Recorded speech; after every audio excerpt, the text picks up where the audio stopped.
All right, what is going on, everybody? We're back with another episode of Down South Up North, boys. Happy Friday. Hope you guys had a good week. It's been a wild week of sports. Gabe, dude, anything you have to say to me? I'm sorry. I apologize. You were right the whole time. Dude, you had to stay up until 1:30 in the morning to watch your team lose in the horrific fashion that they did to a team that is still dog shit. The Cowboys are still dog shit after that. That we can agree on. But hey, like, what does that make the Pittsburgh Steelers? Like actual cow manure, or? It happens, every horse gets lucky. How's it go? Every horse gets lucky every other day or something like that. Nah, but clearly finds a nut. That's what it is. What it is, the Steelers, we have a history of losing to bad teams, Matt, and that just must be what we saw last week. Yeah, okay. So we beat the great teams, we lose to the bad teams. It happens every now and then. But realistically, I thought we played pretty well. I thought we kind of gave you guys the game in some instances. I'd like to see the offense play better. But you guys might have a real receiver in Tolbert. That kid is ridiculous. He made that catch at the end was crazy. I wish we got that fumble as a recovery. I don't have nothing to say, Matt. I'm just tired of it. He didn't tell me this was happening at the start of the show. It just got me riled up again. It's how we roll, dude. It's how we roll. Yeah, but we will always own you guys. So look, it's okay. It's okay. But all right, now that that's off the table. We'll get straight into the athletic alert. All right, gentlemen, I hate to brag about my own teams, but the New York Mets are off to the NLCS, and Kyle's clapping his hands, a division rival, because they defeated the Philadelphia Phillies, and I know you have a spiel. You want to go on a little rant on how much you hate the Phillies, but let me first paint the picture for you guys. They beat the Atlanta Braves in a winner-go-home game that was absolutely insane just to get into the playoffs. Then they play the Brewers, a team that had a really good regular season. All three games in Milwaukee. Pete Alonso hits a home run in Game 3. Top of the ninth, that was just spectacular. I don't know what really happened. That whole game, I was like, all right, good season. At least they made it. And then that happens. Ridiculous. And then they steal game one in Philly, lose the second game. That was a back-and-forth one. And they lock in both games in Citi Field. First time they're going into the NLCS since 2015. I don't know if it's Grimace. I don't know if it's OMG. I don't know what the hell is going on in the state of New York with the Mets. Kyle, I remember you were back here in May when I was telling everybody to sell the team. Alonso wasn't making it to the trade deadline, cut everybody, and now here we are. Boys, it's wild. It's wild. And Kyle, I'm gonna throw up a graphic right now, and I'll let you go. But every team who has beaten the Milwaukee Brewers in the postseason, this dates back to 1981 when the Yankees did it, has gone on at least making the World Series, if not winning it all.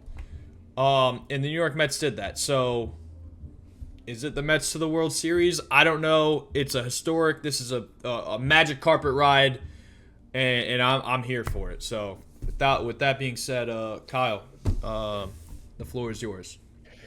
Dude, it feels good to see Philly out of the playoffs. And, bro, let's go Mets, dude. For real. I absolutely hate Philadelphia.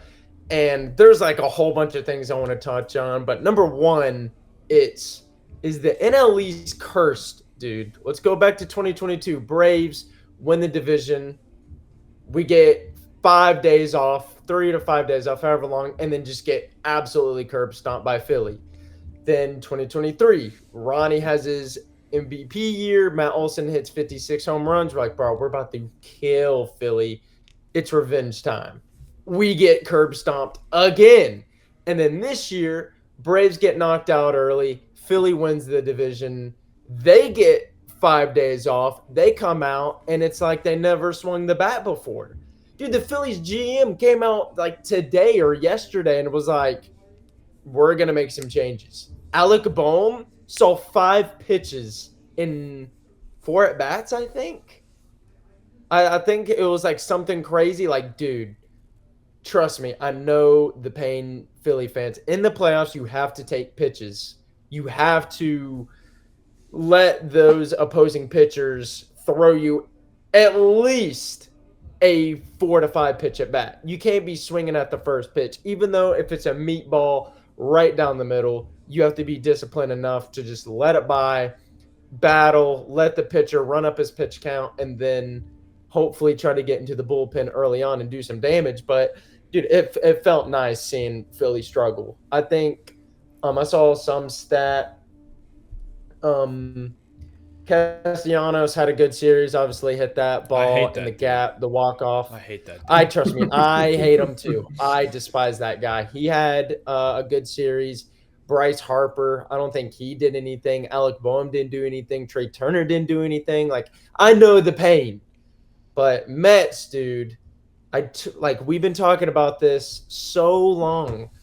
All you need is momentum, dude. And when the Mets rallied in the 8th inning against Atlanta, that was the momentum that they needed. That's all they needed, was just like, holy shit, we just scored 6 in 1 inning in a winner-go-home game, even though we play a doubleheader, but you're still competing. They caught fire, dude, and now they're riding it out. Like, that's awesome, dude. And I don't like the Mets, but right now I'm rooting for them, dude. Go do some damage. Hey, I think they're just a fun team to watch. And look, obviously I'm biased, but it's just like, dude, you can't. You can't make this stuff up. You can't make up Pete Alonso hitting a home run in the 9th inning against the Brewers to send them into the next round. You can't make up what happened on Wednesday, dude. Bottom of the 6th. In the 1st and 2nd inning, the Mets had the bases loaded, and 1 out in the 1st, 0 outs in the 2nd. Didn't score a single run. Okay, it's like, all right, they got to score eventually. Bottom of the 6th, bases loaded. Lindor steps up to the plate, bam, launches it, grand slam. It's storybook what is happening with the Mets. Gabe, I want to loop you in here because our boy AJ Przinsky was actually announcing that game. Okay. Very weird to listen to him not on a podcast or at his own house. No, exactly. But, I have to listen to AJ broadcast a couple games, and he does a great job. But one thing I'm taking away from this Mets team, ain't nobody icier than the polar bear, Pete Alonso, man. I mean, he's the truth. I only started watching baseball 2 years ago, and he's impressed me almost every game I watch. If you don't hit a homer, he's not too much of a factor. But he came up so clutch, you ought to pay another year of his salary. I mean, here's the thing.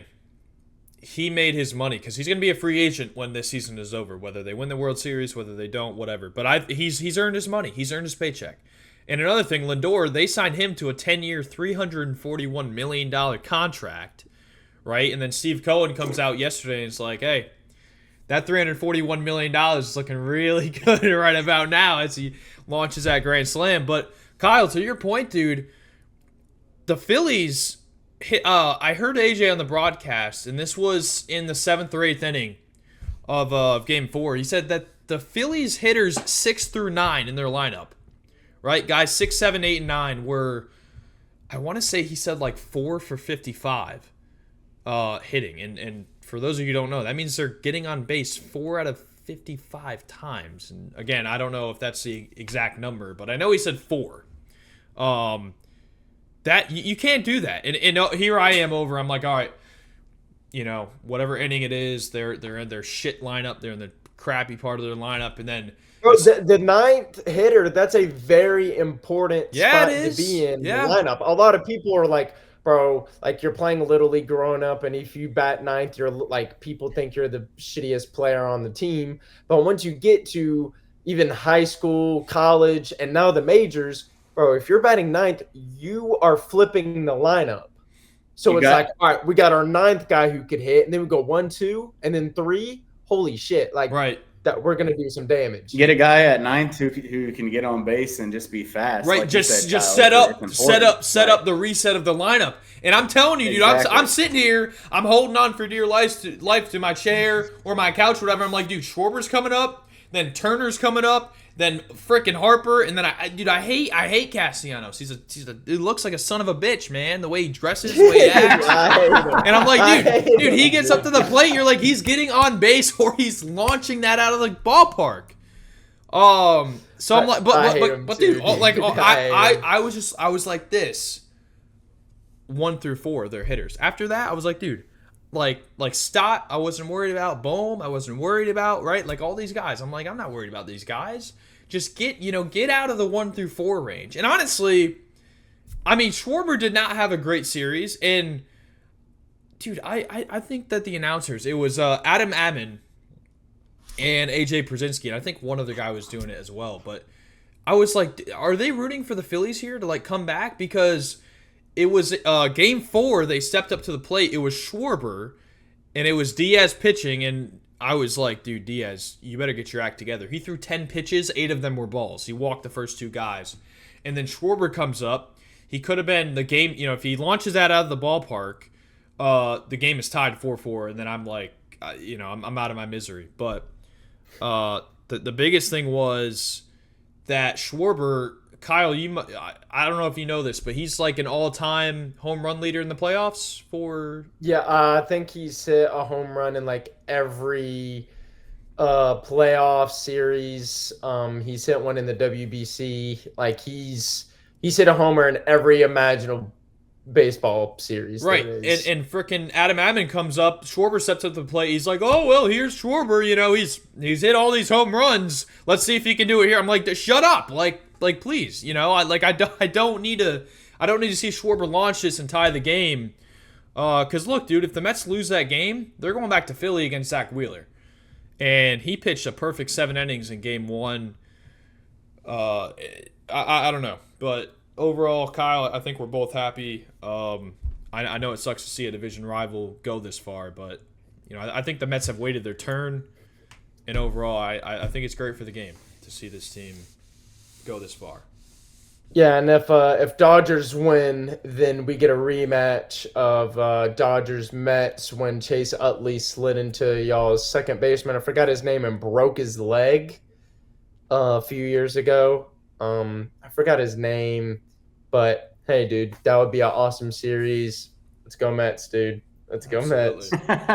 Hey, number 1 Braves fan, number 2 Mets hater. That's Kyle Abercrombie right there. And most Braves fans. Since I moved to Georgia, it's almost like they just want the Phillies to lose as bad as they want the Braves to win. Gabe, you forgot a tier in there. It's 1B after the Braves fan. 1B is fuck the Phillies. And yeah. Okay, maybe it's 1A, 1B. 1A, 1B, and then very there's 2. close Okay, either way. Yeah, exactly. But yeah, with that being said, let's shift gears here and get into Gabe's gamble. All right, Gabe. Remind everybody what you went last week, how it turned out, and we got a fight night coming up this weekend.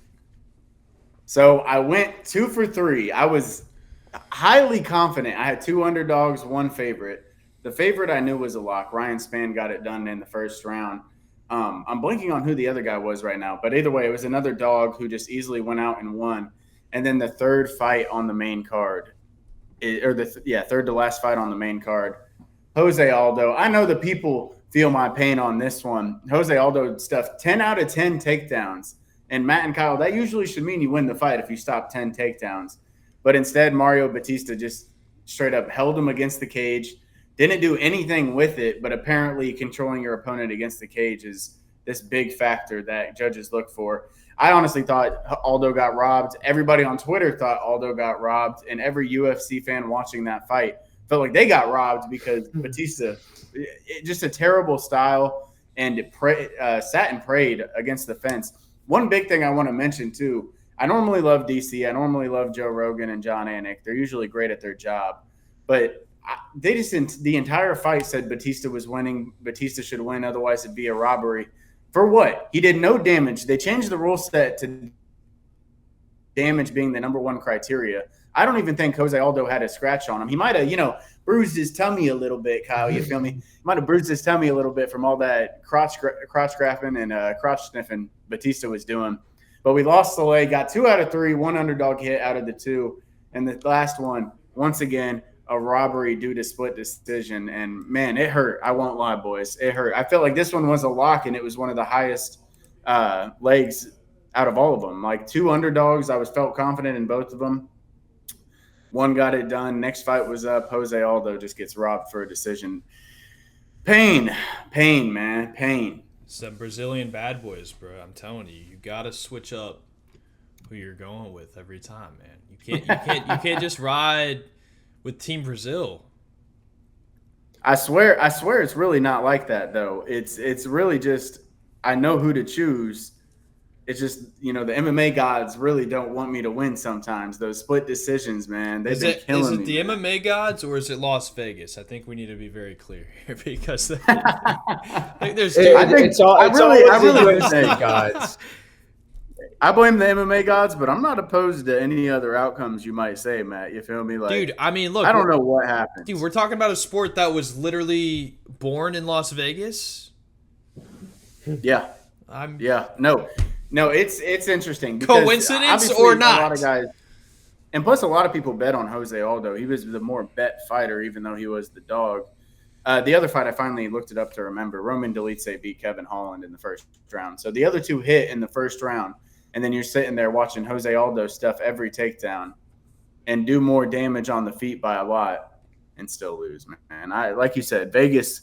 I think Vegas made the call in and said, let's get the split decision in for the guy who just crotch sniffs the entire fight, man. It was ridiculous. But I did say, Matt, I don't know if you remember, I said Khalil might have a shot against Pereira, and he looked good. Had a knockdown, won the first 2 rounds. Yeah. Did you see his face after the fight, though? Yeah, don't get me wrong. Pereira cooked him throughout the fight. Dude, but his Khalil had face. Some spike moments that nobody's had. Dude, I woke up Sunday morning because it was the early game, the London game, and I was like, all right, commercial, whatever. I'm gonna see what happened in the fight. And I'm like, Dana White called this guy out. Like, he gave him props. And I'm like, bro, his face doesn't look like a face. I'm like, where is his eyes? Like, he's got 7 holes, dents in his face. His mouth is not straight.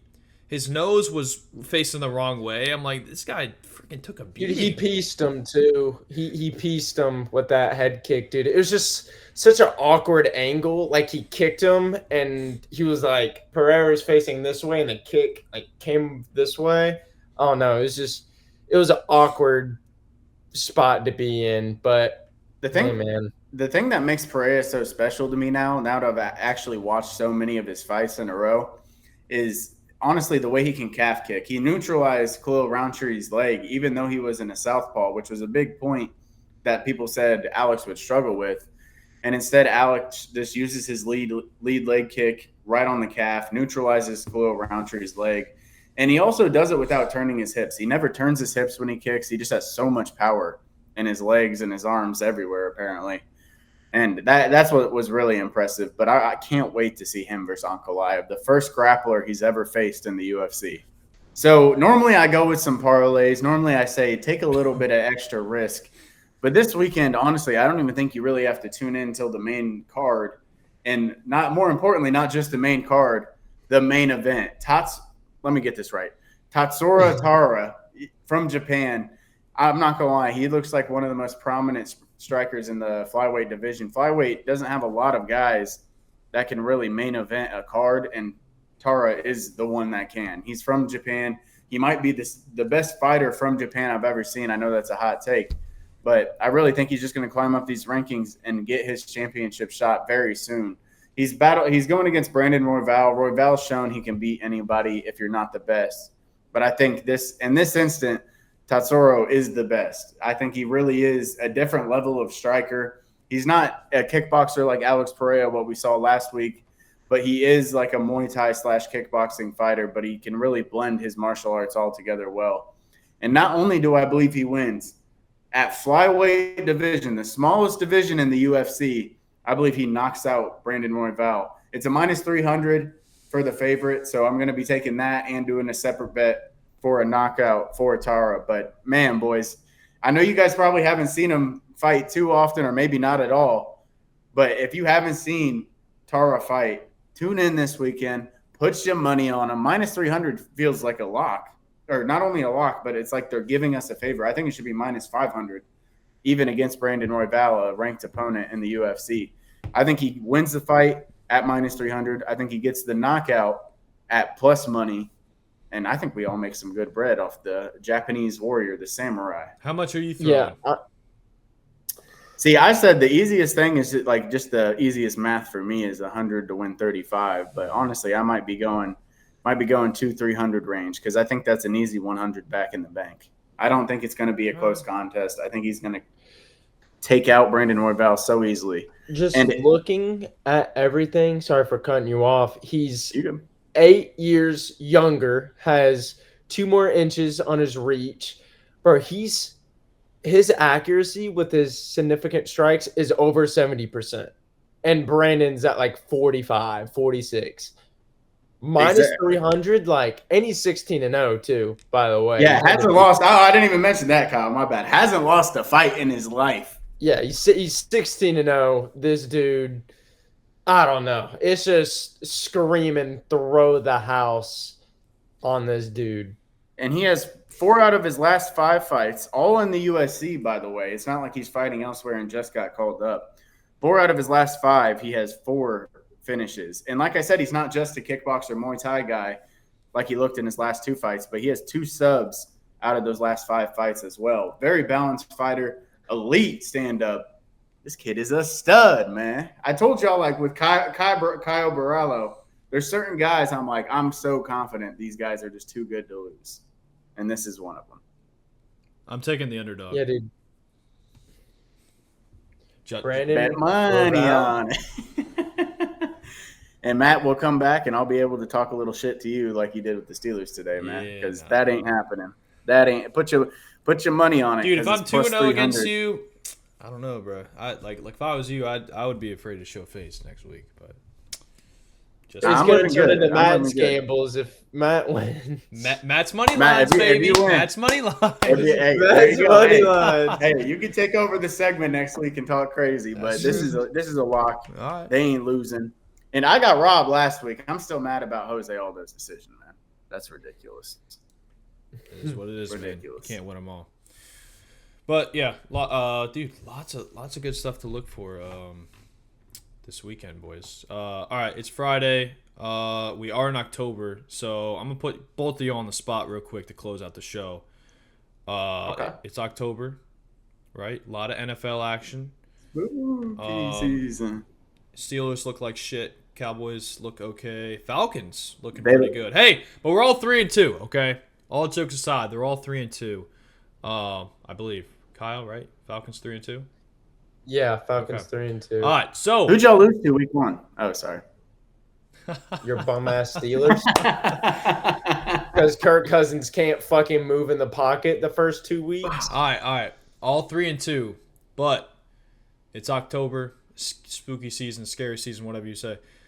What is the scariest side of the ball? Like, which team has the scariest side of the ball? You know, you can go Jets defense, you can go. Seahawks offense, whatever it is. Gabe, I'll start with you. Scariest side of the ball in the NFL? To me, if you're actually talking like stout, who's the best? I mean, I want to go Pittsburgh's defense, but the way it's been looking, I honestly think the Broncos defense might be the scariest team to play. Their offense looks terrible. Bo Nix is getting better and better throughout the week. But I will say, everybody thought the Broncos were just a wash team, a terrible team that everybody's just going to roll over every year. Sean Payton's coaching that team well, and that defense, it's one of the best in the league. There's a few defenses that are just so elite that you don't want to play them, like Steelers, Jets, Broncos, and a few others. But, man, I'm telling you, the Broncos the past few weeks have really been impressing me. Obviously, that big win over the Jets, but then to continuously look good week after week. I don't think anybody is happy, and they might even be scared or mortified to play the Denver Broncos defense. All right. Gabe, pick is the Denver Broncos defense, scariest side of the ball in football. Kyle, who do you got? This hurts me to say, but I'm going Pittsburgh defense, dude. It's crazy how shit and sorry that offense is, but it doesn't matter. It literally doesn't matter. I don't know if you needed to say that first part, but I mean, your offense is fucking atrocious. They can't move the ball, bro. It doesn't matter when you have TJ Watt, dude. It literally does not matter. Like, the offense didn't do shit against Dallas, and the defense was like, "Yo, we're about to get a goal line, stop here and seal the game, easy." No. I mean, I don't know. That defense is just terrifying, dude. To your point, Kyle, like, it's crazy how not scared I am whenever the Steelers are, in their own red zone, a team's about to score. I'm almost highly confident in the field goal most of the time. Obviously, last week it didn't happen, but almost highly confident. And we're without Alex Highsmith, who I believe is the best pass rusher. We're 0-2, or after TJ, the best number 2 pass rusher. And we're 0-2 without Highsmith. The defense is just going to get even better and better. It is a spooky defense, Kyle. I love it. Love that pick. Love that pick. Kyle, it is a scary defense. Still has nightmares of week 1 going with the Pittsburgh Steelers. All right, well, I was going to go defense. But if you guys are going defense, I have to go offense, dude. And I have to go with a team that's always mentioned in October. Maybe because of their colors, maybe because of their mascot or logo. But that man, the King Henry, has been looking very, very scary. I mean, against the Bills, dude, look the hell out for Derrick Henry. I mean, we thought he was washed. He signed a 2-year, $8 million a year. Everybody's like, oh, he's done. I mean, my goodness. Gabe, I mean, even if you take the Steelers' defense, you still got to be scared of the Ravens' offense and how they move. Lamar Jackson is in a groove right now. They're winning ball games. I mean, they started 0-2. They're on a 3-game win streak. They've got a tough matchup going against the Commanders this week, but that run game, they don't need to throw the ball. They don't need to throw the ball. They could run 100 times, and they're going to win the game. The run game, dude. They finally established it, and now they're like near damn unstoppable. I mean, look. Yeah, no, go ahead. Or I was just gonna say, Matt, I can't lie. Like, obviously, the Steelers, not the best example because Lamar's 1-8 against us his whole career. But at the same time, like, nobody wants to play that. Like, it's so physical football in the AFC North, and you just added Derrick Henry. And even last week, he didn't have the craziest numbers, but when they ran the ball in the first quarter, he had 100 yards and a touchdown, and then they just kind of quit running with him. So in one quarter, I think it was 65 yards and a touchdown. But, yeah, I mean, the Ravens offense, they could always run the ball with Gus Edwards, and now we see what Gus Edwards looks like. With Derrick Henry as this huge upgrade, who's Gus Edwards on not even steroids, probably crack. I mean, it's tough. It's tough to say you want to play that Ravens offense. I'm telling you, dude, like they started 0-2, and I was like, dude, this is, like, huge. Like, if they don't win now, what's going to happen? And – I mean, look, I'll be the first to admit the Cowboys' defense sucks at stopping the run. But good Lord, they just kept handing him and feeding him the football. And then you guys saw what he did Sunday night against the Bills. It, like, first play, boom, takes it, cribs it from his own 20, 25-yard line. There's no sign of stopping him. There's really not. They don't.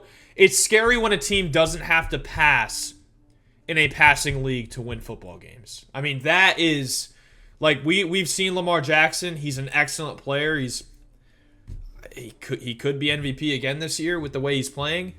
But to add a dominant running back like Derrick Henry to that team, every week he is giving defensive coordinators nightmares. So that's my that's going to be my scariest side of football. And they get NFL. To add to that running back room, they get Keaton Mitchell back last year. He was an undrafted running back, super quick, and he'll take over that Justice Hill role even better than Justice Hill can. So I think they just get scarier and scarier throughout the year. Right. So, but yeah, fellas, that's gonna do it for today's episode. Kyle, wrap us up. Guys, if you enjoyed today's episode, make sure you like, comment, subscribe. Also, make sure you hammer Gabe's picks for this weekend. UFC Fight Night, Saturday, tomorrow night. Make sure to go get you some free money, baby. But, fellas, how do we feel about today's episode? It was a good one, man. I mean, I love it. I don't like Matt, just berating me with no heads up. Dude, in the I mean, first segment. you had to know I was get gonna it. say No, I something, get it. bro. I get it. Come I on. get it. I 2 get it. seconds before we hit record, I Gabe know, goes, "Are we talking about football?" And Mike goes, "Maybe." Yeah, what is it? He said maybe. He was like, "Well, I Possibly. had this one cooking up." I mean, bro, you should have I known should've. better, dude. You I know, should've. Matt's I gonna should've. throw a fucking few jabs. I finally got in over the 1 a.m. depression that game gave Dude, me. I'm not gonna lie. I was so happy going. I just let it leave my brain. Yeah, I was like, Let it dude, leave my brain. I could not imagine staying up this slate for my team to lose and have to get up. Okay, for bro, we work get tomorrow. it. Wrap up. The show was great. Whatever. Show was great. Guys, yeah, check the description down below for all of our social medias and Gabe's as well. Guys, it's going to be a huge weekend for sports. Obviously, college football. We got MLB playoffs. Basketball is starting up in a few weeks. We got so much shit coming soon. So hope you guys have a good weekend. We'll catch you in the next one. Peace.